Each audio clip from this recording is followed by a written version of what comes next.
525 BCE, the desert winds carry whispers of destiny. From the east, the Persian Empire advances, an unstoppable tide led by King Cambyses II. Ahead lies Pelusium, Egypt's shield, its final line of defense. Here, history will witness a battle unlike any other, where sacred animals become living weapons, and a young pharaoh bears the crushing weight of his ancestors. This is not merely the fall of a kingdom. It is the collision of worlds.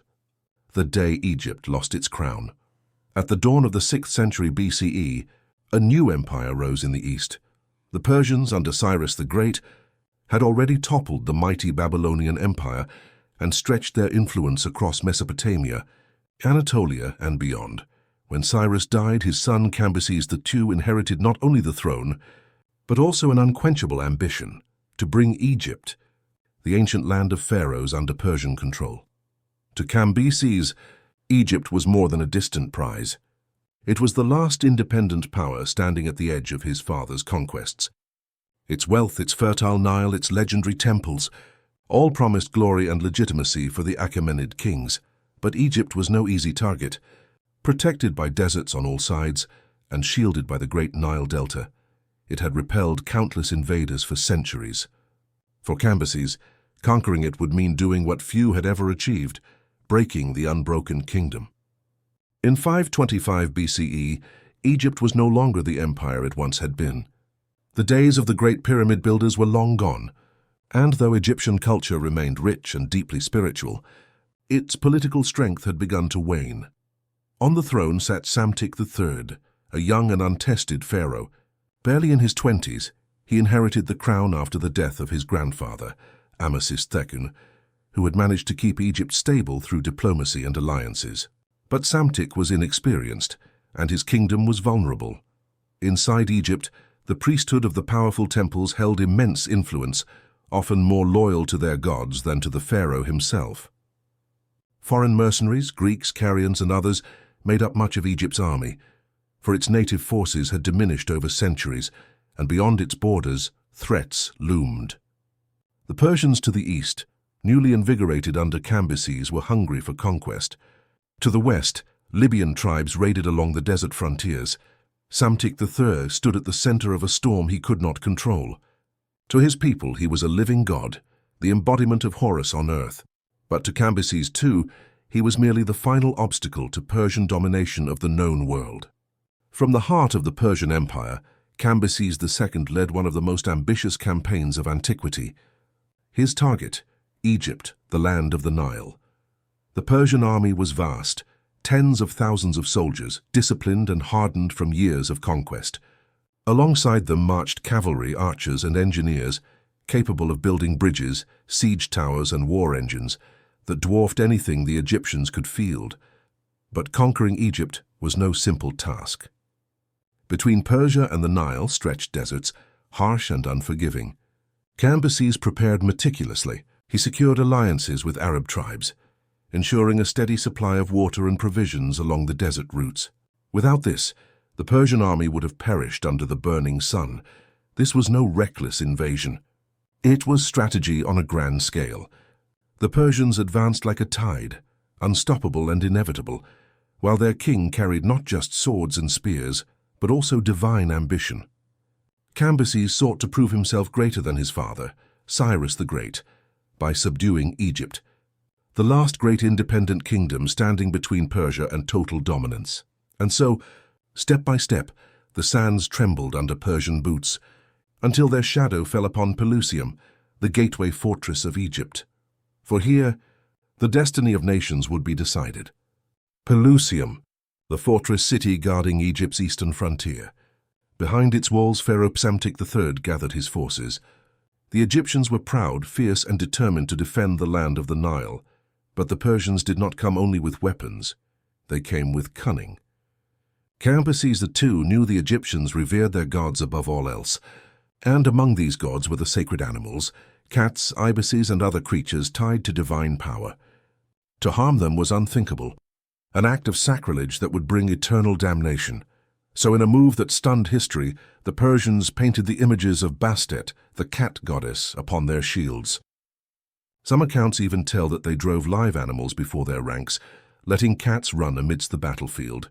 For the Egyptians, this was terror. To strike at the Persians meant risking harm to creatures they worshipped. Their hands trembled, their hearts divided. And in war, hesitation is defeat. The clash at Pelusium became less a battle of swords and more a battle of faith. The Persians pressed forward relentlessly, while the Egyptians faltered, caught between the defense of their homeland and the fear of angering their gods. By the day's end, Pelusium's defenses crumbled. The sands turned red and the Persians marched victorious. Egypt, once proud and unyielding, now lay open before Cambyses II. After the disaster at Pelusium, Pharaoh Psamtik III retreated south to Memphis, Egypt's ancient capital. The city was vast, its temples towering, its walls strong. Here the pharaoh hoped to rally his people for one last stand, but Cambyses II was relentless. The Persian army swept down the Nile with terrifying speed. Their fleet, secured through alliances with Greek and Phoenician sailors, advanced alongside them, cutting off Egypt's defenses by river as well as land. Soon, Memphis was surrounded. Siege engines rolled into place, while Persian archers kept constant pressure upon the defenders. Inside the city, morale faltered. The loss at Pelusium had scarred the Egyptians. Now, with the enemy at their gates and sacred animals turned into weapons of fear, many began to see resistance as hopeless. According to ancient accounts, the Persians used a grim tactic to break the will of Memphis. They paraded Egyptian prisoners before the walls. Men, women and children taken in the aftermath of Pelusium. The pharaoh's heart was torn. To fight meant to doom his people. To surrender meant the end of Egypt's independence. But the Persians allowed no choice. The walls of Memphis cracked and the soldiers poured in. Amidst the chaos, Psamtik III was captured alive. A pharaoh once considered a living god now stood in chains before a foreign conqueror. For Egypt, the moment was devastating. Over 2,000 years of independent rule came to an end in a single campaign. And for Cambyses II, the crown of the pharaohs was his to claim. With Pharaoh Psamtik III in chains, the conquest was complete. Yet Cambyses II did not stop at victory. He sought legitimacy. To rule Egypt, he needed more than soldiers. He needed the blessing of the gods and the recognition of the people. In Memphis, Cambyses staged a coronation unlike any seen before. Draped in the regalia of the pharaohs, he donned the double crown of Upper and Lower Egypt, the ancient symbol of unity. The same crown once worn by Narmer, Ramses, and countless kings before him now rested on the head of a Persian. The rituals were carried out in full. Priests of Ptah and Amun were compelled to perform the ceremonies, though many did so with trembling hands and heavy hearts. For Egyptians, this was unthinkable.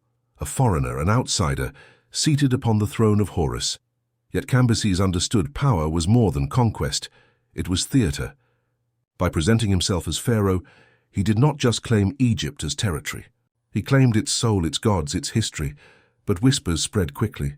Some said Cambyses mocked the sacred rites. Others claimed he disrespected Egyptian traditions, even desecrating temples in his fury. Whether true or shaped by later historians, the image endured. A conqueror who wore the crown but never understood its weight. For Egypt, the coronation was not a beginning. It was the end of an age. The last breath of independence was gone, swallowed by the Persian Empire. And yet in that moment, Cambyses believed he had achieved the impossible. The son of Cyrus the Great had become pharaoh of the Nile.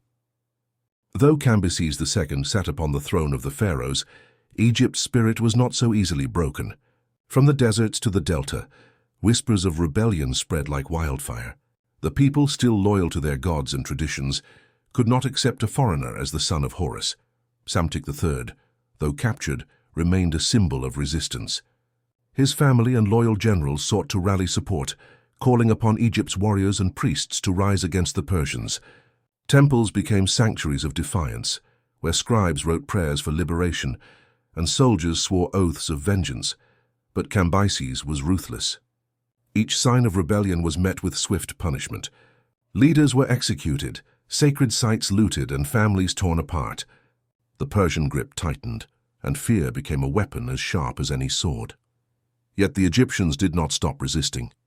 Even in defeat, they preserved their culture, carving their gods in stone, hiding sacred texts, passing knowledge from father to son. They understood something Cambyses never could. Empires rise and fall, but Egypt endures. For every act of suppression, a seed of defiance was planted. And though Cambyses wore the crown, in the hearts of many Egyptians, he was no pharaoh, only a conqueror. History would remember this moment not just as Egypt's fall, but as the beginning of centuries of struggle. Foreign kings would come and go, yet the Nile would continue to flow, carrying with it the unbroken will of a people who refused to forget who they were. History remembers Cambyses II in Egypt with a shadow. Some ancient accounts describe him as a true pharaoh, performing the rituals, commanding respect, and ruling with order. Yet others, most famously Herodotus, painted him as a mad tyrant who mocked Egypt's most sacred traditions. The stories are haunting. Herodotus tells us Cambyses entered temples and laughed at the gods. He is said to have mocked the cult of Apis, the sacred bull worshipped as a living deity. When a new Apis calf was discovered, Egyptians celebrated with joy, believing their god had been reborn. Cambyses, however, accused them of deceit. Some say he killed the bull with his own dagger. Others claim he ordered it paraded before the people as a sign of his dominance. Whether truth or propaganda, the effect was the same. Cambyses became, in Egyptian memory, not a pharaoh, but a blasphemer.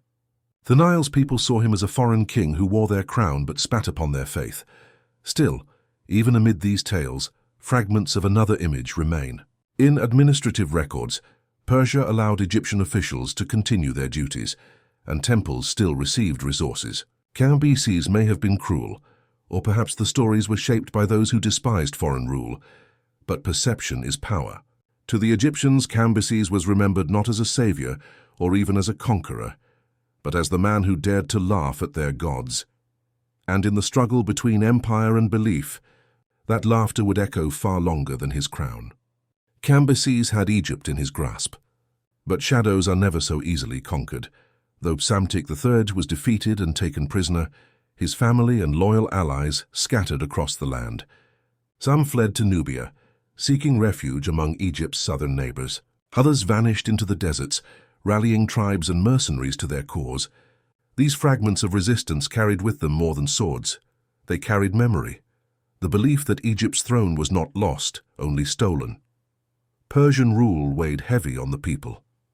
Taxes increased, soldiers patrolled temples, and priests whispered their prayers in secret. In villages along the Nile, songs of the old pharaohs were sung quietly, almost like prayers, reminders that Egypt had once stood free.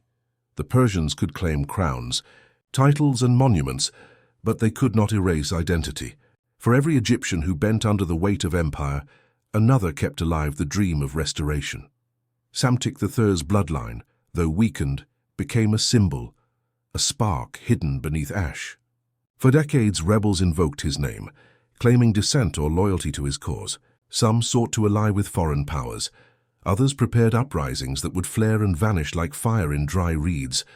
The message was clear. Egypt had been conquered, but it had not surrendered. In the heart of its people, rebellion lingered, waiting for the right moment to rise again. Cambyses II had conquered Egypt, fulfilling a dream that even his legendary father Cyrus the Great had never achieved. He stood at the height of power, pharaoh of the Nile, king of kings. Yet the higher he rose, the darker his shadow grew. Ancient writers tell of a change in Cambyses. Some called it madness, others divine punishment for defying Egypt's gods. They described him as violent, unpredictable, consumed by paranoia. Ministers and generals who once stood proudly by his side now lived in fear of his rage. Rumors spread he struck down his own brother Smerdis in a fit of jealousy. He insulted the gods of Egypt, desecrated temples, and mocked their sacred rites. Whether true or embellished by his enemies, these stories painted him not as a king, but as a tyrant unraveling before his court. And then fate struck. In 522 BCE, as Cambyses hurried back from Egypt to suppress rebellion in Persia, disaster fell upon him. Accounts differ. Some say he was wounded by his own sword in an accident, others that the wound festered and took his life.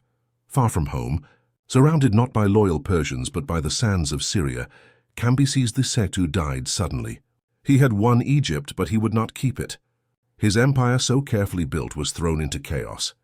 Pretenders rose, Rebellions ignited, and the dream of a stable rule over Egypt slipped like sand through his fingers.